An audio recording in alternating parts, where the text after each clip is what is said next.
name is Dr. Keisha Reaver, and today we will be airing an exclusive interview with none other than Mr. Daniel Butchy Brown, the host of Brown's Neighborhood. Mr. Brown graduated from high school and junior college. He has worked several jobs. The most recent job was Los Angeles County at the USC Medical Center, where he completed 22 years of service before retiring in 2023. During that time, Mr. Brown opened up several businesses in Los Angeles. He is a mighty man of God, and he has plans to open more businesses in the near future. So let's start off, Mr. Brown. How are you feeling today? I feel pretty good. I thank God for these years that he done gave me. So I feel pretty good. That's good. That's good to hear. Yes. Tell us about the family that you grew up in. Well, the family that I grew up in, I'm the youngest in the family, so I'm number 7. Okay. So my mother had 7 children. When she was 26, she had already had 6 kids. They came from Sweetport, Louisiana. All of them was born in Louisiana. Okay. And so then they came here, and then when she got 30 years old, here I come.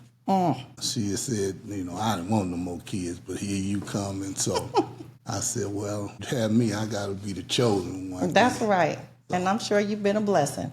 Yeah, I've been a blessing, not only to myself, but to the family as well. Okay, to the whole world. Well, let's get on into it more. Tell us about the schools you attended. Well, I attended Russell Elementary to the 6th grade, graduated from Russell. Then I went to Drew Junior High. I graduated from Drew. And then I went on, I started a journey then. Okay. Tell us about this journey. This journey, first high school I went to Southgate High because I was, like any other kid, wanting to be this football player and trying to find a way out of the system. So I ended up being recruited by coaches from Southgate. So I ended up going to Southgate High, and then the next thing you know, one of my best friends, Michael Houston, invited me to Fremont. Fremont had a game at night. Okay. And he said, man, come check them out. And I went and checked out that game. That game changed a lot of things in my life because, see, I grew up in a neighborhood predominantly black, That neighborhood was black. Okay. So when I went to Southgate, now it's mixed. I'm white, Spanish, black. And so when he invited me to Fremont's game, it was a whole nother atmosphere. It was something that I missed. I seen the black band, electric guitars, cheerleaders dancing in real hard. Over there at Southgate, they was doing the same thing, but it was different. And when I went to Fremont, man, it gave me like that HBCU feeling. Even though it was high school, it felt like, big time. The stadiums was full with black people. Just high energy. High energy. The game was live. It just was a whole different thing. So I ended up leaving Southgate, going to Fremont High School, played varsity there too. And I had a really good time at Fremont, which had this little problems maybe with me. It wasn't nothing major. Okay. I didn't do it. He wanted me to be in the weight room. And I wanted to be having some fun. Okay. And so he got upset at me. And next thing you know, he told me, you ain't going to be playing. I'm going to make sure you don't play. Next thing you know, I'm over at Jordan High School. Oh, my. I transferred, my mama didn't check me out. I don't know how I was doing it. I just ended up going to school. Okay. So after Jordan, I had a serious journey in schools. And after Jordan, I ended up going to LA Valley College. And then from LA Valley College, went on to Long Beach City College. But a lot of things happened in between that time. Okay. But that was my school journey. Okay, well, I'm sure that you met a lot of friends throughout your journey in school. Tell us about your friends. Well, my high school friends, first of all, junior high, I had a whole lot of friends. I met Punchy in the 7th grade. Okay. That was the bad side, my athletic friend side. Punchy wasn't bad, but he was doing wrong. He was, when we got about 13, he was smoking weed. Next thing you know, I don't want to say he had me smoke. I tried it.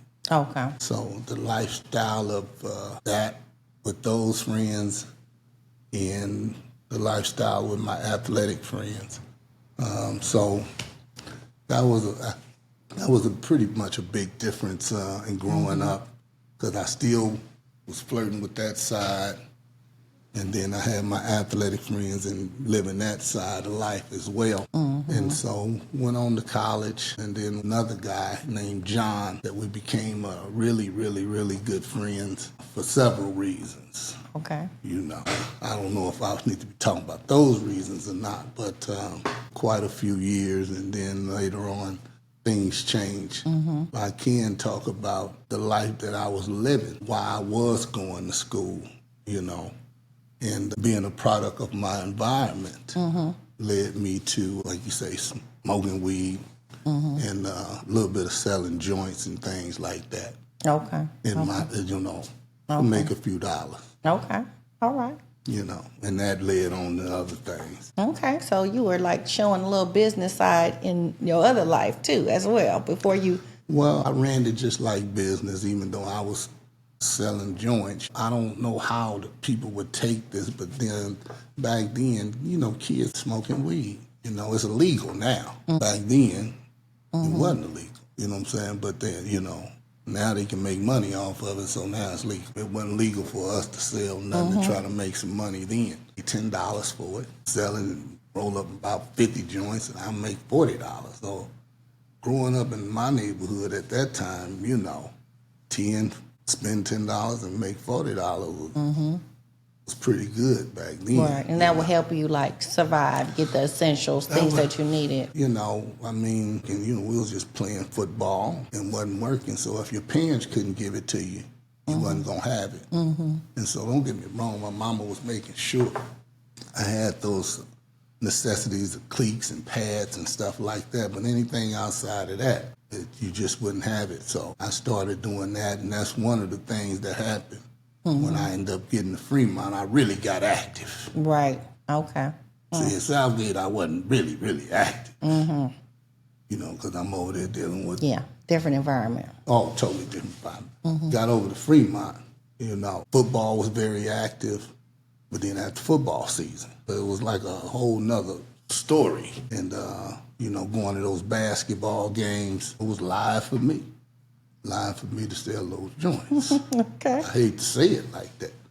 But, you know, at that time, when I got to 11th grade, my mother ended up getting me a car. You know, I thought I was the man. Because in the 10th grade, I was always getting a ride.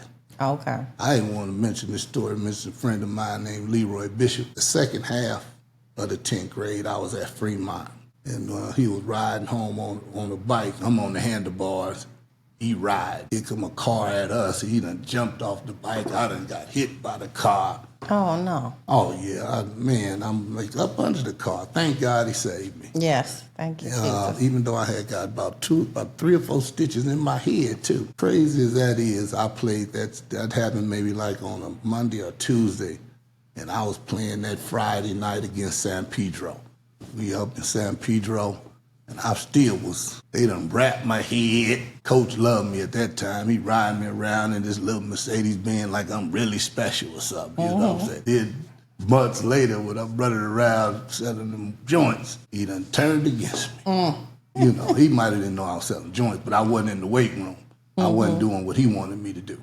Right. But that's okay, you know, because God had another plan. You know, even in your wrongdoing, God got a plan. That's right. That's See, right. people got to realize, hey, we never know how the journey's going to end. But see, my thing is, it wasn't like I wanted people to know I was selling joints. It was like a secret. Okay. So I was playing sports, doing that. That was a secret life over there. Okay. Okay. Well, thank you for being so transparent with us. Yeah, I didn't want everybody to know that. But if they look at me today, I don't even bring that up like that. Right, right. Well, you know what? This is a nice platform for it. We're going to go on to the next question. So tell me, what is one of the most memorable things that happened to you while growing up in South Central Los Angeles? One of the most memorable things growing up in South Central. A lot of good memories in South Central because I've done a lot. I really, really did a lot at a young age. Okay. It seemed like I was ahead of my time. I always loved helping people. It was part of my growing up. My mother was always helping people. So when you say that one of the most memorable things I've done is really helping my friends. Okay. You know what I'm saying? So some of them, you know, even when we was in school, they wouldn't have nothing to eat. I'd take them to the house, make burritos, and we'd be eating burritos. We talking about in junior high school. Okay. The junior high was right down the street. We'd be able to come to my house, eat, and go back to school. So I had a lot of great memories, you know, things I was doing. But biggest thing that I remember that was memorable was building my first house at 22 years old. Okay.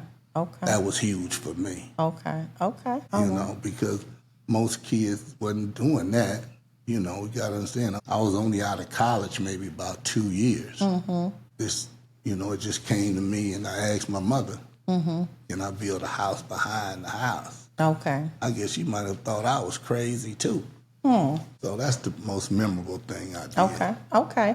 Now, who was the most influential role model in your life when you were growing up? Well, you know, influential. I spent a lot of time with my dad watching TV now. He wasn't an athlete, you know, he was a working man, crane operator, and like that. So our time together was at the house, watching Gunsmoke, Bonanza, and stuff like that.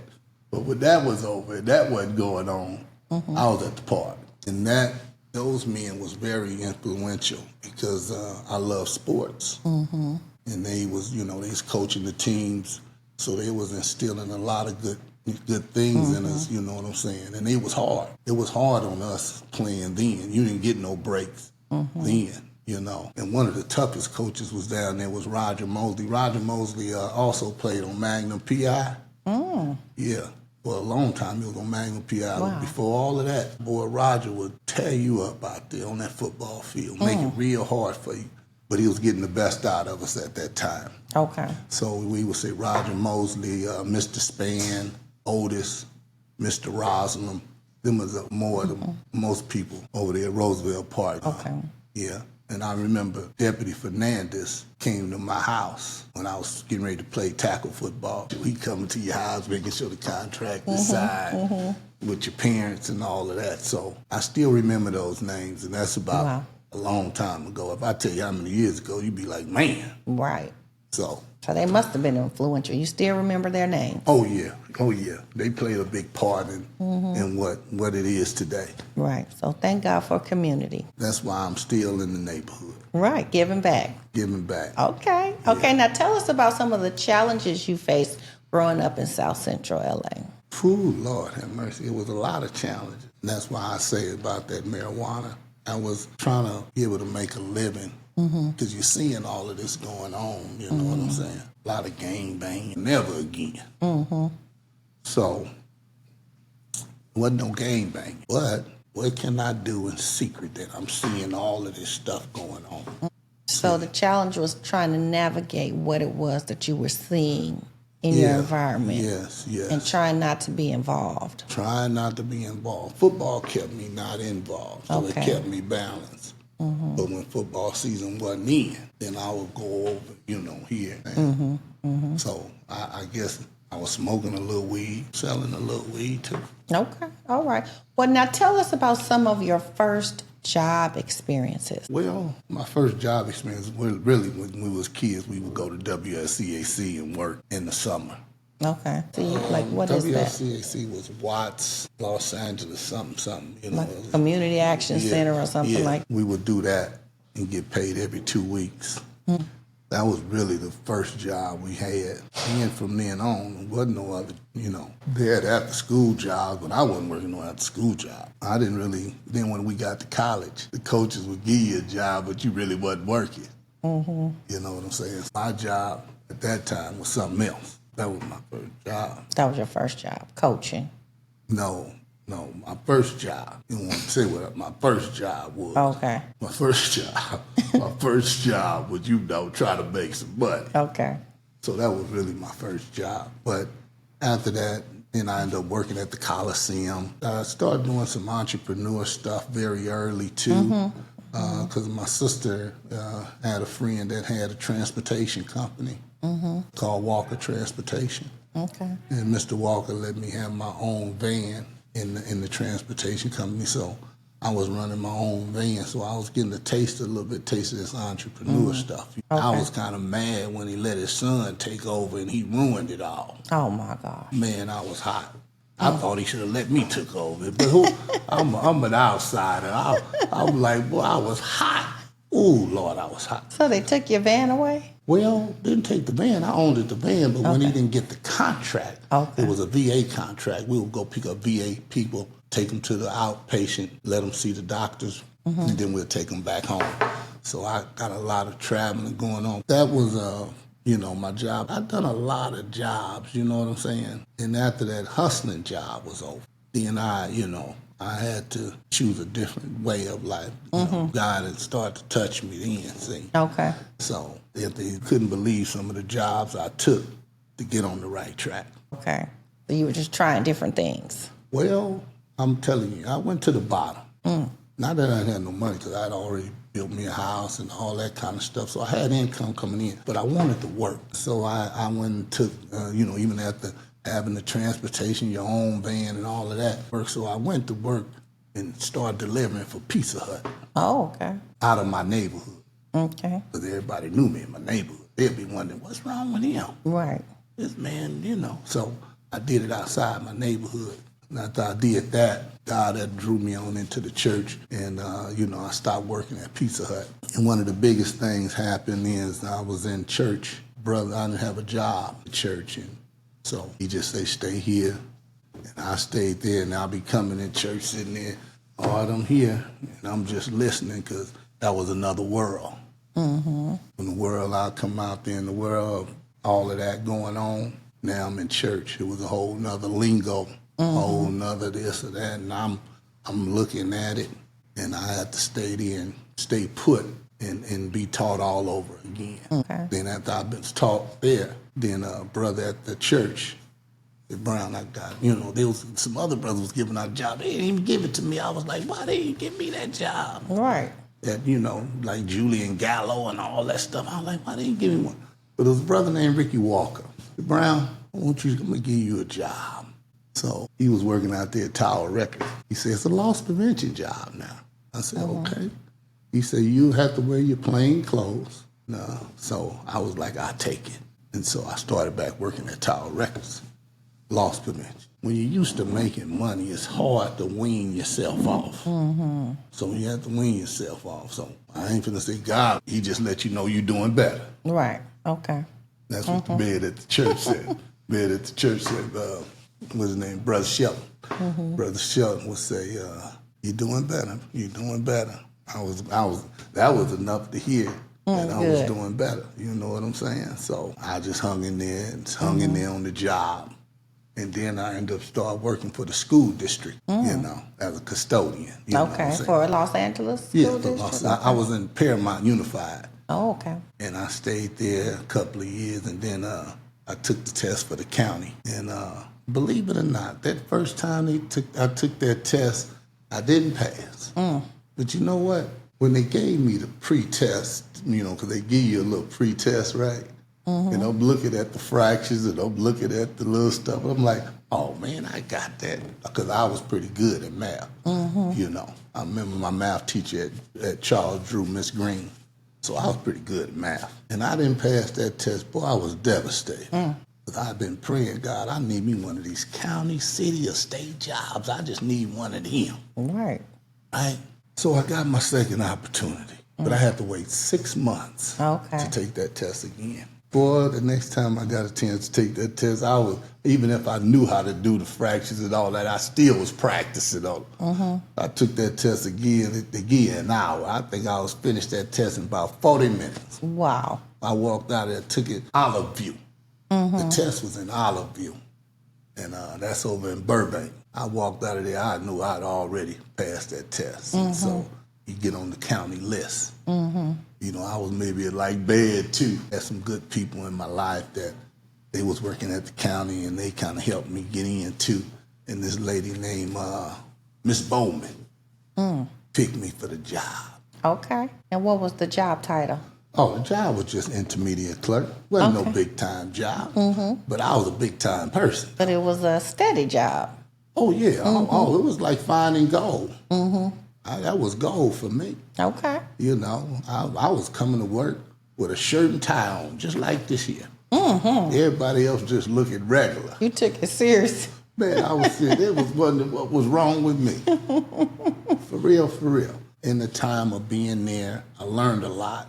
I learned how to invest my money in different retirements. Construction was one of my other loves. When I couldn't be that football player that I wanted to be, you know, world, and I want to make sure I give my brother some credit. Okay. Butchy Brown, because when I was about 14 or 15, Archie would take me over in the rich people neighborhood because they would be working on houses over there. And he would get me and show me all of this. I'm wondering, young as I am, what you showing me for? I'm looking at these houses with all, you know, up on Valley Ridge, big old houses. But that stuck with me, you know. So a man named Calvin was building them. So when I got to build my first house, I put all that kind of stuff in my first house, a sauna, you know, telephone in the bathroom. Who I'm going to talk to in the bathroom? Right, But right. see, I seen it in that house, so I put it in mine. You know, I had a big satellite, all of that stuff. So, I mean, I was getting the taste of, the, you know, some of them type of things. And this was, you know, at 21, 22 years old. So just imagine, you know, I'm moving at the speed, you know, I'm young. You know, Right. we talking about, you know, and I done built the house. I got pictures of me reading the blueprints and things like that. You know, because when that happened, my mother called on our cousins and he drew it up on this little bitty piece of paper. Who did that? My cousin. Okay. I didn't know who it was. My mother called it. He drew it up, sketched it on this paper. I took it to Beverly Hills, get it put on blueprint, you know what I'm saying? Now here me, little old black kid out of South Central in the ghetto, down in Beverly Hills. Get them blueprints. Get the blueprints. Boy, I got them blueprints. I thought I was hot stuff. But it was a learning for me, you know. So when I was at the county hospital, I was learning. I started to take some tests so I can move on up. I can be, you know, either a senior clerk or supervisor, you know what I'm saying. I have a little more freedom. So I passed that test and I got that little position. Lord, every time I get my lunch break, I be in the city. You know, I have construction jobs going on. I was doing a whole lot of driving. I'll go drive to the construction thing, stay there. I'll be 30 minutes late back. You know, I was supervising. Right. Became senior clerk, so I spent more time. I drive all the way back down there to the hospital. I've done that for quite a while. I was construction. I'll build one project and then I'll build another one. I was hopping all over the city, building projects. Right. Every time people say, "What project you doing now, Brown?" Right.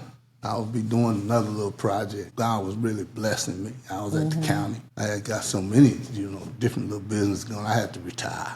Okay. I wanted to stay longer. Right. But you had to go out and supervise all your businesses that you had created. Yeah, I had to really go on and do my thing. You know, I was almost like at the plantation. The job was a good plantation, but I had to leave that plantation. You had to leave it. Yeah. Okay, so would you say that your brother Archie is the one who inspired you to get into the housing business? Well, no, Archie didn't inspire me to get in the housing business, but Archie, between the ages of 12 and 15, maybe even 11 and 15, 12 and 15, because Archie wasn't in the sports, but he was always trying to make sure he teach me what he could. Okay. You know what I'm saying? So, you know, so I learned some things from him, and some of them was street stuff too. You know, you're product of your environment, but you didn't have to be. Okay, yeah. Even though it was options. That was a secret life. I didn't want nobody to know I was selling weed or nothing like that. But then, you know, later on, I became the weed man. Okay. Wow. How did that happen? But we're not going to go into that. We're going to go back to that question about who inspired you then? Who inspired you to get into the housing business? Well, Brother James inspired me. Brother James was here earlier today. Okay. He was sitting in that chair right there where you were. Okay. Brother James had a transitional housing business. And I really wasn't in the transition, but I kept hearing it. So I'm like, man, transitional housing is doing pretty good. So I said, James, let me see your transitional house. He was like, come on, man. So he had one over there on 62nd and West Boulevard. Okay. So I went over there and I checked it out. I said, is this it? He's like, yeah, this is it. I said, man, I can do this to myself. I was like, man, I can do this better than he doing this. And so I went back, prayed about it. You know, I'm in the church now. I'm in the church. I got Jesus on my side now. I didn't got on Jesus' side. However you want to put it. I had to make a decision, you know, because some people I grew up with was living in my, you know, the house that my mother had and the house that I had built. Childhood friends was living in them. You know, they both was on Section 8. And I was like, man, I need them houses bad to start transitional housing. So at that time I'm in the church, so I went to the Bishop Jones over at Living Gospel Church. Bishop told me, who own the house? I said, I own the house. Then I tell you, if you own the house and you want to run a business, the main thing you do is get them adequate amount of time to find something else. I said, man, that was enough for me to hear. I went and gave them a 90-day notice. I don't know if that was bad or good, but I gave them a 90-day notice, so they was on Section 8, so they had to find something. You know what I'm saying? It wasn't like it was easier for them to find something else on Section 8. So once they found, you know, went in and found another place, then I started turning them houses into transitional housing. The transitional housing. Yeah. Okay. And I started off with them 2. I filled them up. I had made flyers. I had a team. Brother Farrell, Ken, you know, another guy. We'll go to every general relief office, social service building, giving out flyers. I did it daily, just like a business. No, it was your business. Every day. We'd be out on Santa Fe. We'd be downtown. We would be at all of them. Next thing you know, people just coming, you know. So these places that I was building, next thing you know, I had another one. My sister was living in that one. I was in the front, told my sister she got to move. I know she was like, move. But see, I had built another house too that was bigger and better. Okay. So I moved her in that. Okay. So, but I told her, you got to, you know, you tell somebody you got to move. Like, what? So the transitional housing. So it was almost like it was in a circle. This is all in South Central Los Angeles. All in South Central. Okay. Yeah. Okay. I mean, you know, now I got a master's in the University of South Central. Okay. All right. Now not USC, the college. Right. This college, like the whole city. That's bigger than USC. That's you know, right. USC taught them, you know, little English, did literature and stuff like that. But the school I went to taught me about life. Yes, which is broad. Yeah, taught me about skills. And that's what I want other kids to get back to, learning skills. Skills is really important. So there's a lot out here that they need to really start to open their mind to. Okay. You know what I'm saying? And I want to just say this, it's good to have that job. Oh man, it's good to have that job. But in this society and system that we live in today, jobs survive. You know, so you're going to have to add something to it. Right.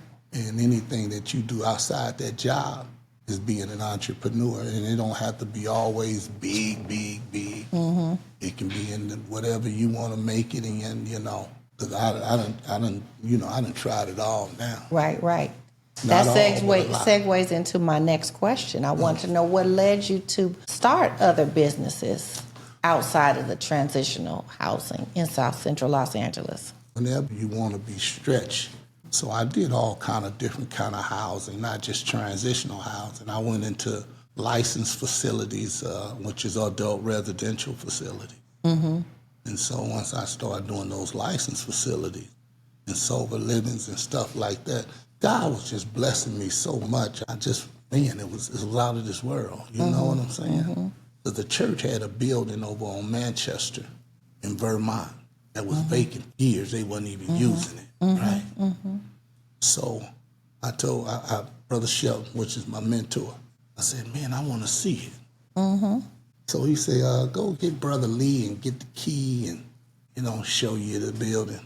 I did that the first time. Brother Lee go show me the building. I looked at it and I seen potential. They were pigeons flying all up in there and everything. A little bit of time went by and I was still out there doing my housing thing. And I still looked at that building again because I'll be driving, looking at that building. I said, Brother Shelton, I need to see that building one more time. He said, get Brother Lee and get the... I said, Brother Lee, I don't need Brother Lee to show me nothing. Just give me the key. I'll bring you back this key. And so he gave me the key. No problem, Brother Brown. Go ahead. And I went up there and I seen a little old masterpiece. Long time now. Been having that building maybe about 12, 15 years, maybe. I don't know. I really don't know how long. It's been a while, but that building has helped a lot of people. Okay. Some of my partners that got out of jail and didn't have nowhere to stay, helped them out. So that was a different form of housing. I did so much different kind of housing. What led to other things when I bought storefront. So I had a couple of friends that had liquor stores, right? I said, well, I'm gonna open up me a mini mart. Okay. If they can do it, I can do it too. So I built mine from the ground. EBT and all that old kind of stuff. So that's another thing that young folks need to learn if they was getting into something like that. That if they run it, they have to be able to run their own business first. Can't go out and hire somebody else, because now once you put money in other people's hands, you ain't gonna really get it back like you supposed to. But if you stay there and you do it, you're gonna be all right. Okay. But that time my mind just became very creative. Every time I think of something, I was wanting to create something new. Right. And so one of the biggest things that I did do, I had all these transitional houses and sober livings and adult residential facilities, stuff like that. I was sending these people to what I have now, like one of those adult day health cares. And I said, man, I wonder how much money they make. Because I'll be mad because I send them to that place in the morning, and by 1 o'clock they back home. I'll be like, they ain't stayed gone long enough, you know what I'm saying? I'm keeping them 24/7. And so after that, the numbers was astronomical. You know what I'm saying? I said, man, this ain't right. But it took a lot to open up an adult day health care facility. You got to have everything in place. Right. You know what I'm saying? So I just give people a tip of the iceberg. I was sending about 60 people. You were sending 60 people? To their center. Okay. It was 60-something thousand, maybe 70 a month. That's how much money I was giving them. That's sending your people. After I felt I was giving them that much money, I was like, y'all need to give me something. And they wouldn't give us nothing but some food during the holiday, and it wasn't much of that. I said, I got to open up one of these. Right, you wanted a slice of that pie. Yeah, I didn't want a slice. Uh-oh. You want the whole pie? I wanted to buy. Ambitious. Yeah, I wanted to buy. And I found a place. My friend Punchy found that building right over there on Manchester. Who was that? Bishop Turner over there by me. It wasn't a big place, but it was. I can work with it. Okay. Punchy was driving down the street, seen the for rent sign. He come back and tell me, Brown, it's for rent. You can check it out. That's why I can't get rid of Punchy. Punchy been helping me a long time. If I tell you the whole story with Punchy, Lord have mercy. That's a story in itself. Right. That's his own podcast. That doesn't know podcast. Right. Boy, they need to get the book. Punchy came and got me. I was looking through the window, and the bishop come walking by. I said, that's the bishop that owned this building. He went on down there to the church. And I said, man, your name is the bishop. And he said, come. I went on down there and said, can I see that place? He said, yeah. Here go the key. He just gave me the key. It ain't like I could run off with the building. Right. But gave me the key. I went on down there and looked in it. I said, yeah, this'll work, Punchy. This'll work. We had to do a lot of work to it. So by us being in the construction game, wasn't this a piece of cake for us? Because we know how to put cabinets and sinks and this and that. Whatever needed to be done, we was able to do it with no problem. Okay. So after I did that and put that application in for the Department of Public Health, they told me that application was $6,200. I said, good Lord. But the Lord said, you ready? Okay. I jumped in. If I wasn't ready, I had jumped in. He had to save me. This wasn't no simple task here. So I did that application. And then you have to do another thing to get credentialed so you can get paid. Medi-Cal and all these other things. So, Right. so it was a double dipper. Right. And I didn't know it. Let me just take it back. I ran a little fast. That was called adult day health care. Okay. But when I first was running, I had done an adult day program. Oh, okay. The adult day program license really only costed through the Department of Social Service only $322. Oh, okay. Mm-hmm. And I did all of that. When we got licensed and stuff, but we didn't know how to pay from the people. But adult day programs are really done through regional centers. People from the regional center come out and all that, but we didn't know. I was like, how do I get paid? Right. And then that's when they say, you got the wrong one, Mr. Brown. You got to get the health part of it. Okay. So that's when I went back, put that other license in and did that. I had to get credentialed. I tell you what, I had done everything for that, but I kept this one package that I kept getting wrong. Remember, I think I was telling you about that one time, about all the stuff that the nurse do, the social worker. Right. Got to get all the job descriptions. Yes. In this, you got to have a whole lot of job description. Occupational, speech, physical, social worker, director, nurse, activity coordinator, program aide. All of these people have to have their description. And I thought I was trying to get this description right? That lady said, Mr. Brown, this is the second time. You got one more shot. I said, one more shot? One more shot. I said, and then this lady, this Armenian lady, which is a nutritionist. She was on my team too. She said, Mr. Brown, call this consultant. But I said, man, I'm gonna have to call this lady. Call that lady, charged me about $8,000. Wow. She said, Mr. Brown, if I would have done everything, you would have paid $42,000. Oh, wow. I said, Lord, have mercy, Jesus. But I paid that $8,000. She got that book came back thick. When I send it back down there to where you get credentials for all of that, she said, Mr. Brown, I'm ready to come see you now. Okay. So that packet was right. Not only do public health have to come out and see your facility and check everything, and the other team come out, and they come for 2 days. When public health came out the first time to see that, the license tell you for public health, we only come in one time. If you don't have everything, you just got to do another application. And you lost your money. You lost your money. So when I came, thank God it was a black lady. Uh-oh. Okay. And it was maybe a couple of white ladies too. That black lady, I was missing the stepper in the physical therapy, that you walk up the steps and then walk down on the side. She said, Mr. Brown, it's Friday. Get it by Monday. You needed that piece of equipment. I need that piece of equipment. You have it by Monday, you licensed. Okay. But the cold thing about it, she had already sent me the license that evening. Oh, okay. Maybe she was going to revoke it. Maybe so. I don't know. But I got it, took the picture, sent it to her, and that was done. The other lady came out. They spent 2 days there. They go through that whole package. I think that lady found 2 words out of place. Mr. Brown, you got to correct these 2 words. Oh, my God. 2 words. But we got that taken care of. And after that second day, she was like, Mr. Brown, you ready? Okay. The cold thing about it, even after you do all of that, you think you're ready to make some money. You got to send all this to Kaiser, LA Care, Health Net, Right. Molina, and they still take about another 90 days. It's a long process. It's a long process, but when you want big rewards, that's what it takes. Right. You know what I'm saying? So you don't want to work hard for something and you want something, a whole lot of something. I finished it, done the course, got that, all of that, and I had people already. Now, see, y'all don't remember.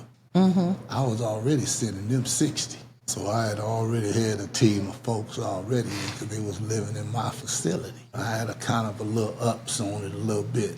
I'm thinking I'm going to be out of business now. Oh, no. But see, I was in the health field. You can do it telehealth. That's I right. mean, I get to make all this money, and I ain't even got, all I got to do is call the people. Right. Yes. So you transitioned into that. After I did that and started that, some other great things was going in. I was still doing more building. You know, I stayed building houses. I was down here building my nephew a place, right? And they was like, man, a friend gonna buy that building down there on the corner. I'm listening, I didn't say nothing. But I knew this building. They was like, man, that building for sale, yeah, man, he gonna buy it. Or as soon as we broke up, I called my agent, real estate. And they went to work on it. Next thing you know, I had that building. I was like, Lord, have mercy, Jesus. And then it was two pieces of property next to each other. So I got this one. He said, Brown, if you're going to expand, you better buy that building. He said, I'm going to tell you one thing. He said, 10 clients will pay for that building. 10 clients. Right. The lady that owned it, this place, owned it that place. Black lady. And so I went to buy that. Black lady said, I tell you what, Mr. Brown, I carry that loan for you for 2 years. So I said, well, that's cool with me because, you know, I just bought this one. You know what I'm saying? I need somebody to carry it, you know. Right. Because if I would have had to go all through the bank all over again, would have made it harder, you know. Yeah. I ended up getting that building. Okay. And so I combined them together. And I made it, you know. Because at first, this building, I was like saying I only could have 49. Because I was over on Manchester and I did a relocation. When I was paying the bishop for rent, I can pay my own mortgage. I said, well, I'm relocating. And so the first half, I only had it where I could have 49 people. Then I, wanted to increase my capacity. Then I went to 87. I want to get up to like 105, 110. So as time go on, if Lord's will, then I would expand this building, maybe expand out and go up. Okay.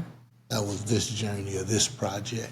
Okay. Well, thank you for sharing that. I got other projects. Well, I know you do. You know, I know that you have some child care businesses, right? Yeah, I tell you what, during my retirement celebration, my nephew get up with his crazy self. He talking about, I look forward to seeing what you're going to do next year. I'm like to myself, brother, I want to say another word. Okay. You looking forward to what I'm going to do next year. There's enough being done this year. I had opened up a child care home. I was really challenging myself, being a man, because a couple of my nieces, they was opening up. One is flourishing, right? Okay. So one of the houses that I had, I said, well, I ain't got to pay no rent, so I'm opening it up. You know. So I did the license, passed, Well, I was good at getting them licensed. Right. I became a pro at that. Sound like you had a lot of patience to go through all those processes. You got to have patience, but you can do it diligently. You just got to stay focused. When you got your eye on the goal, you got to have your faith together, too. Now, see, if you're already thinking you can't do it, then you're already lost. Right. Me being a man, trying to open up a child care home, mostly that's a predominantly type women type thing, you know. And especially, being a little older, and I know old folks got no kids. Right. All these got to be some young folks. So my very first kid was a little boy named Raekwon over at my church. That was my first one, and I got one kid. And so the next thing you know, a friend of ours got 2 kids. I had 2 kids. I thought I was doing good, 2 kids. Then they just start rolling in. 2 here, 2 there, 4 at one time. I was like, my Lord. And so that just really, really increased. And then, they had to start talking about, the little niece one was talking about, I want to get a preschool and this and that and all of that. So I was saying to myself, well, I was coming up and down Manchester. Really, I seen the building for sale. And the building used to be a preschool. Oh, okay. It was a preschool. I went and seen it while the lady was still there, but it was raggedy. I don't even know how she was open. But I guess during the pandemic, you didn't have to let nobody in. I went in, and the lady knew me. She said, you Mr. Brown, right? Do the building. I'm like, yeah, I didn't know who the lady was. And so the building cost about $1.1 million, not $1.1 million. Good Lord. That's a lot. Yeah. So I had always wanted to buy something in my corporation name. Because my tax man used to always tell me, you need to buy something in your corporation. Buy something. Believe it or not, I tried it with the corporation. Seemed like the corporation was stronger than me. Okay. Maybe not, but I ended up getting it in the corporation name. I was outdone myself. Then. Wow. Yeah, because I kept building my corporate credit, doing this, doing all these things that you see a lot of people talking about on podcasts, Right. lying to folks. Some of them telling the truth. Right. But they making money. I did it, and then I had to go in and fix it. Fixed it up, and then got licensed for that too. Some of the people act like they gonna help you, talking that big They talking like they really helping your ass, right? Right. And they ain't helping you. But see, I had the man on my side. Right. You had God on your side. Yeah, buddy. It's all the help you really need. That's it. But see, he blessed me with a good team of Yes. folks. You know what I'm saying? Everybody helped. People like you. A lot of people that was around me was like, man, I had dynamite help. I got a good team now. You know what I'm saying? They need to be, uplifted, but I got a good team. Okay. 'Cause if you don't have a good team, you're in trouble. That's true, because you can't do it all by yourself. I ain't even gonna try. Right. You I can't do love that. help. Exactly. Some people be talking about I don't want no help. Right. Man, I want all the help I can get. Exactly. I ain't got. Some people be like, I don't want no help. You don't want no help. What? Is your pride that big that you don't want no help? Right. And look here, I'm thankful. I got that little building, and then God just started opening doors. I don't know what to tell somebody else, but He didn't open up plenty of them for me. You know what I'm saying? I mean, just really, really, really. I ended up putting in for transportation license. One of the ladies that I was getting clients from, she was talking about, I'm getting me some transportation license so I could transport my people. I'm like, what? Well, I sure got a lot of people too. Put in for me some non-medical transportation. See, non-medical transportation. So I put that in because Medi-Cal pay for that too. Okay. Right. So there's really just no limit to what type of business you might open if it can help the people in the community. I love helping the people. But it's just when you help people, it also help you. Giving these jobs to people. Even though these businesses open, they got people working these jobs. You see what I'm saying? And some of them might have couldn't have went and got a job somewhere else. See what I'm saying? That's true. So they depended on me like I'm dependent on them. Right. That's right. It's a two-way street. It's a two-way street. So I know you talked a lot about the different processes for opening up your different businesses. Yeah. And you touched on like some of the challenges. I know it's a process, to go through to get these different licenses. But I just want to ask you, what would you say is one of the biggest challenges that you faced in opening businesses and becoming this successful entrepreneur that you are? Well, every one of them has its own little challenge. Because you see, I built a lot of property, so you're dealing with a lot of inspectors. You know what I'm saying? So when you building another project, that's like another business. You know what I'm saying? And sometimes they'll tell you, no, you got to do it this way, because once you get to a certain point, you got to go through the clearance department. You done the plans, you done everything good. Then you get to the clearance, and then now they want to say something else. Now you got to go back and change this.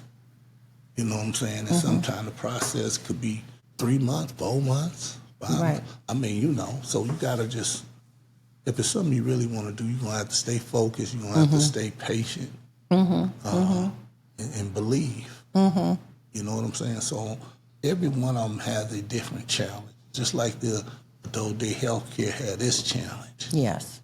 That was that was deep water. Right. Ooh, you jumped in the deep end on that one. That was deep. Dealing with the preschools. So now you're dealing with people's kids.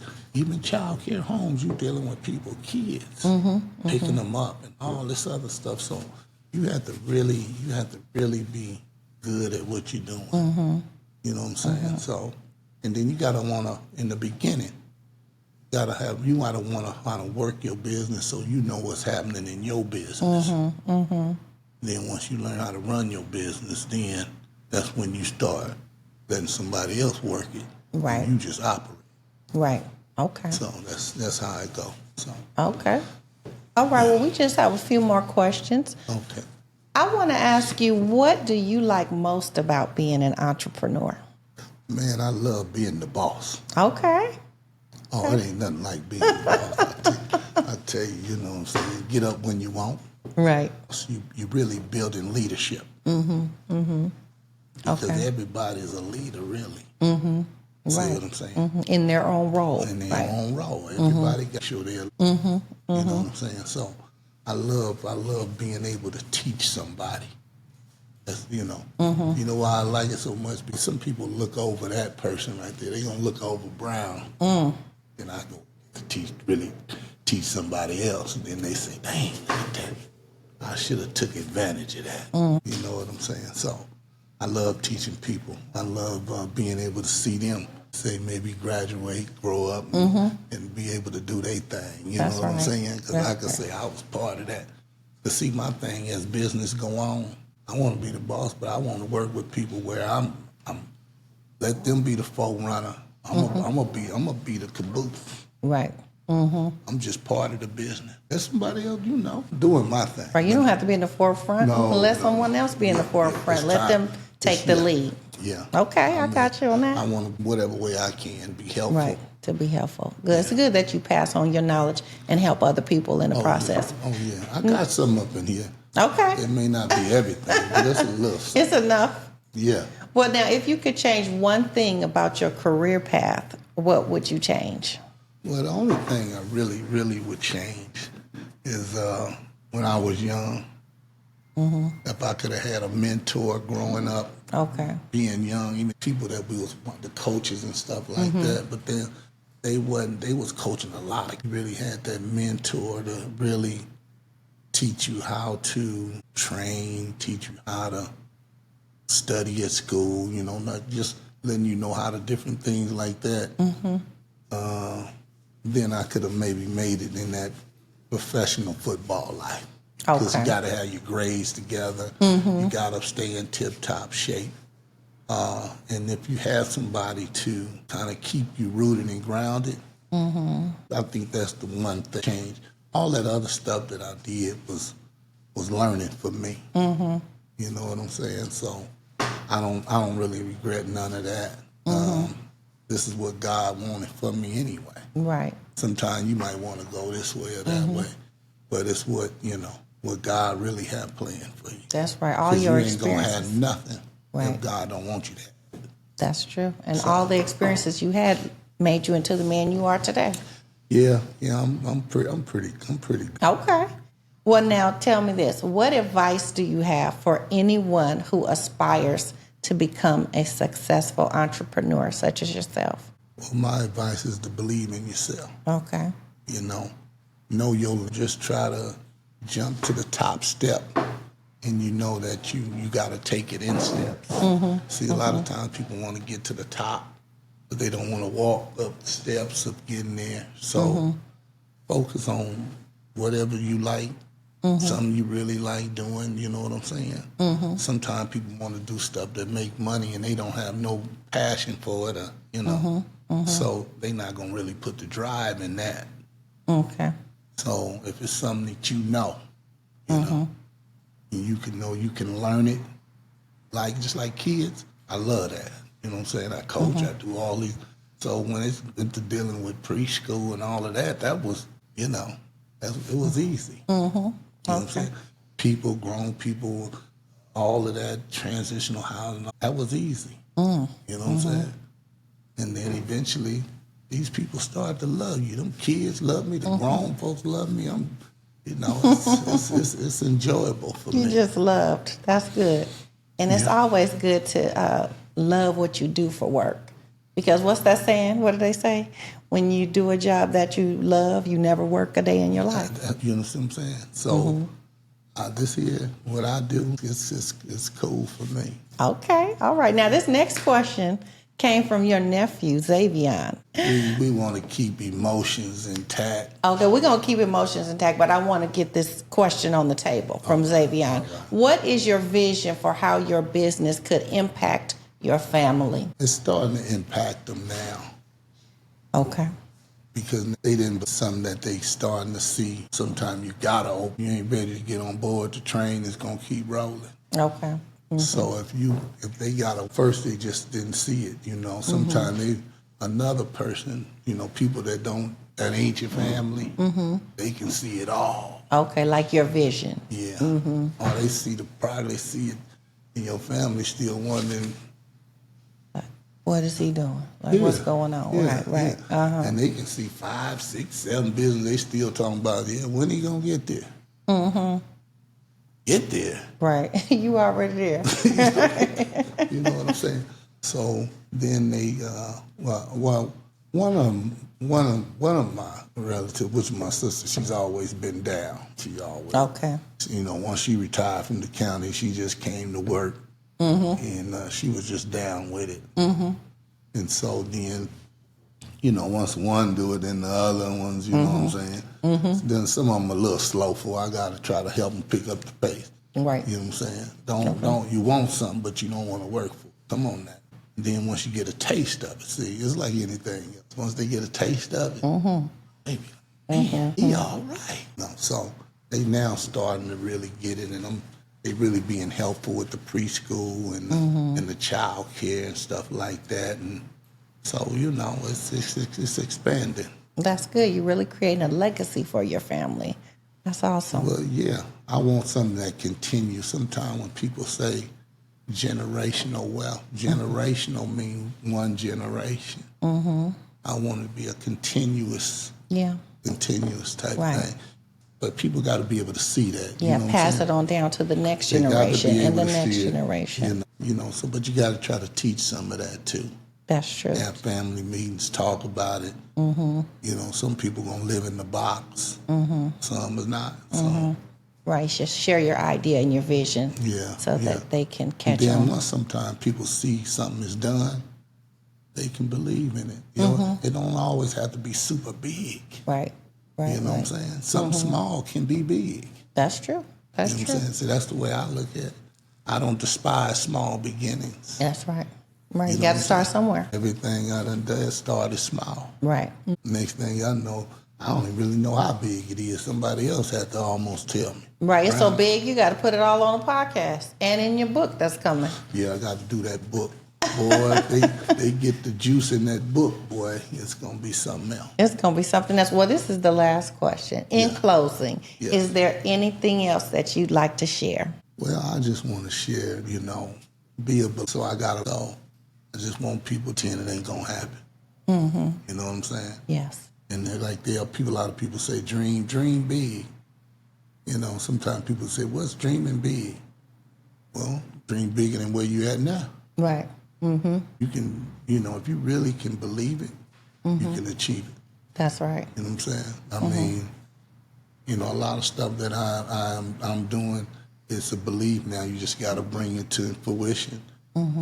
Just like the preschool was raggedy as I don't know what, but I still believe that it can be, and it's still something that needs to grow. That's right. I just want people to believe in themselves. Okay. Well, thank you so much, Mr. Brown, for opening up and sharing about your experiences. I'm sure you're going to bless many people. Yeah, and then podcast is something new for me. Yes, it is. So I just want to be able to talk to other people that's down here just like where I am, so they can express some of the things that happen in their life and stuff like that, so people can see it. You know what I'm saying? See, we see a lot of podcasts where some of the other people are just, they already there, and they already got millions of dollars, or they just doing podcasts talking about what they doing, and we looking at it, and it's cool. But we need to know what's going on down here where we are. They still down here too. Right. But, what can we do? Right. What can we learn something from hearing about other people's lives. Right. You know what I'm saying? So, Right. you know, I just want to start off with myself. And if I can help somebody, then hey, and I want to put other people on here that can help somebody. That's right. Well, thank you for being the first inspirational speaker. And I want to say to all the viewers, stay tuned for more inspirational speakers on Brown's Neighborhood.